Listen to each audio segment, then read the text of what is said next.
welcome back. I'd like to talk a little bit today about the current economic condition and what the government is trying to do to help that economic condition. Of course, we saw the passing of the CARES Act, or the stimulus bill, as some of it had noted, which of course paid out money direct to individuals who filed income tax and had an income. It also had a thing in it called the PPP, or the Paycheck Protection Program for small businesses. And that allowed is that it allowed the Small Business Administration to loan to small businesses so that those small businesses could continue to make payments or paychecks to employees during this time when their businesses were shuttered and didn't have income. So, still, according to the American Bankruptcy Institute, bankruptcies will begin to surge in the coming months as the impact of the economic turndown begins to ripple through the economy. So, what does this really mean? There's two main forms of bankruptcy. The first one, and in fact, there's several forms of bankruptcy, but I'm going to highlight two of those. The first one is Chapter 7, and it's probably the one you're most familiar with when you hear the term bankruptcy, and that's when an individual or a small business can go to a bankruptcy court and say, I can't afford to pay any of my bills. I need to keep my house, I need to keep my car. So they keep the debts for those two and wipe out all the other debts. That's a typical scenario for an individual. Typical scenario for a business might be fairly similar. If they own their own building, they could keep the mortgage on their building and of course keep their business residents, and bankrupt some of the other things. Now, the other form of bankruptcy is what they call a Chapter 13. And there's qualifications around a Chapter 7 that says that if the individual has a certain amount of ability to pay bills, but because of a current job loss or because of a current downturn in wages, like, for example, a business owner who is running a sole proprietorship business and can't continue to perform in his business, so his or her income takes a dip, and they can't continue to pay their business, but there's promise to getting that business running. They would file a Chapter 13 to get protection from creditors seizing assets, or creditors sending them to a collection agency and such, in order for time to elapse to resolve issues that are difficult for the individual or business owner, and allows them time to solve those issues and get back on their feet. So what happens is, you generally, with Chapter 13, you develop a 3 to 5 year plan to begin meeting all your obligations, and then you slowly work through that plan and get back on your feet. So right now, despite what the government is striving to do, there have been 22 million people that have filed for unemployment compensation in the last 4 weeks. Now, 22 million people, that's huge.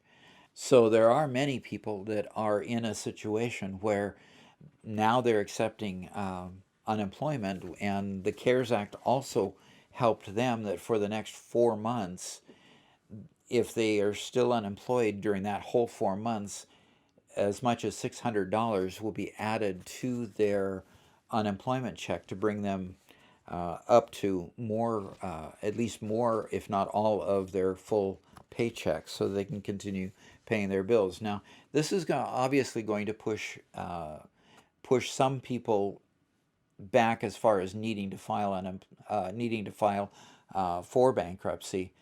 So there will be about a 4 month period of time where many people will be able to just continue living on the unemployment until their businesses that they were laid off from begin to rehire, and hopefully they would be rehired once again.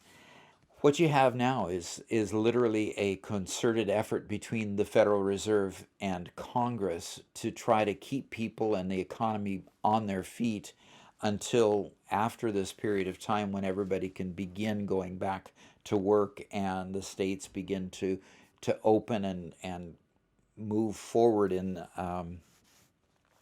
letting businesses reopen. Now, those solutions aren't perfect. There are some people that are not going to be getting checks to get them over the hump. There are some people who didn't have a job before things started going bad and will not be able to collect unemployment, and so they'll be in just as bad a situation with no prospects to get a job for the short term. While the solution isn't perfect, it's going to be helping some people. But for those that the solution is not perfect, that's when you're going to start seeing the initial ripple of bankruptcies begin to go. Now, during the 2008 recession, when the mortgage crisis happened and pretty much all the credit markets seized up and businesses couldn't get loans and so forth, we saw a lot of layoffs during that period of time, and we saw a strong increase in the number of bankruptcies at that time. So, what this means is that the mission of the Federal Reserve and the Congress, of course, but specifically the mission of the Federal Reserve is to strive to keep inflation at about 2% and to maintain a natural rate of employment. So when you look at the unemployment statistics, generally during Reagan and during Trump, that U3 measure of unemployment dipped to between 3 and 3.5%. And generally, we don't see unemployment get below that particular threshold, simply because there's people in between jobs. There's constant transition between companies whose old technology doesn't enable them to stay in business, and there are just a natural number of layoffs during a typical business cycle when the economy is running well. So there are people that find themselves unemployed, end up on the unemployment rolls for a period of time, and then get back into the workforce. So natural unemployment, that natural unemployment rate really doesn't get below about 3 to 3.5%. And Trump's rating just before the crisis started was at about 3.2%. Is about the lowest it got. But we're expecting that rate, according to the Federal Reserve Chairman in St. Louis, to reach as high as 30 to 32% by the time this is all done.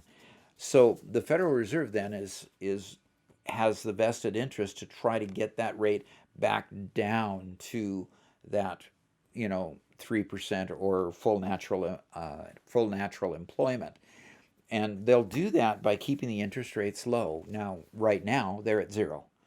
For a period of time, Japan was struggling to deal with their economy. In fact, they had what would be considered the lost decade, but it was back in the 80s, where they had their interest rate at actually a minus number. So they were paying the large banks in their company to borrow from them, and actually when they borrowed from them, they'd give them more. They'd have to pay less back than what they had initially borrowed, so that they would continue to stimulate businesses and continue to strive to stimulate employment, because that's what low interest rates do. Is it helps businesses to get low cost loans to stimulate business and continue to grow. So all of these steps taken by the Federal Reserve and Congress, of course, in the stimulus bills that they put out, are meant specifically to get people to survive until they can get back in the employment pool and get the engine of the economy going. And remember that engine of that economy, of our economy, is business employing people who bring home paychecks, who then spend money and continue to route the money through the economy. Which, of course, when they spend money, it goes back into the hands of a business person who has sold them a product and then employs other people, and it's just one continuous round. So I'll put out more videos as more news comes out during this period of time concerning the economy. If you like what I said, please comment below. I'll answer questions as they come up. Also, please subscribe so we can keep this channel moving forward. Thank you.